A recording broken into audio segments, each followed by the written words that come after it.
Now to a settlement reached between Boeing and two of the victims' families from the Ethiopian Airlines crash in 2019. One of the victims from the south suburbs, Antoine Lewis, a U.S. Army captain from Madison, was among the 157 passengers who died.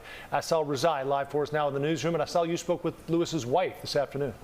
Yeah, I did. And she tells me she's still processing everything that's happened in the last 24 hours. This settlement coming down overnight, just hours before this case was supposed to go to trial. And while the settlement amount is confidential, the Army captain's wife saying whether it's a trial or a settlement, you cannot put a dollar value on Antoine's life. This is definitely a step in the direction of trying to find some type of peace of mind. For Antoine Lewis's wife, Yelena Lopez Lewis, it's a day more than 6 years in the making. A whirlwind of emotions. The trial-turned-settlement is something Yelena is still processing. Holding Boeing accountable and ensuring that the public was aware of the mishaps and aware of the disregard for the lives that were lost. That's what I think I was hoping to achieve. Antoine was one of 8 Americans killed on March 10th, 2019. 157 people died when Ethiopian Airlines Flight 302 crashed minutes after takeoff from Addis Ababa Airport. He had the potential to be great, but he had the potential to be so much more.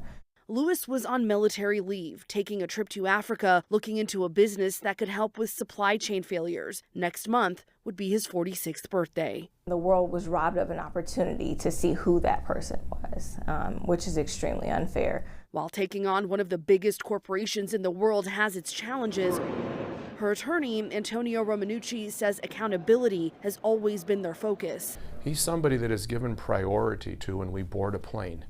He wouldn't have boarded that plane had he known that Boeing admitted that it was defective. And one of the hardest parts of this process for Yelena, I can't ignore it, can't escape it, but it resurfaces. It takes me back to March 10th, 2019. Has been watching Boeing consistently under fire for safety issues. To know that poor decisions are still being made with respect to safety, and they're still having accidents and mishaps, and there's no other way to say it. Planes are literally falling out of the sky, and that's a problem.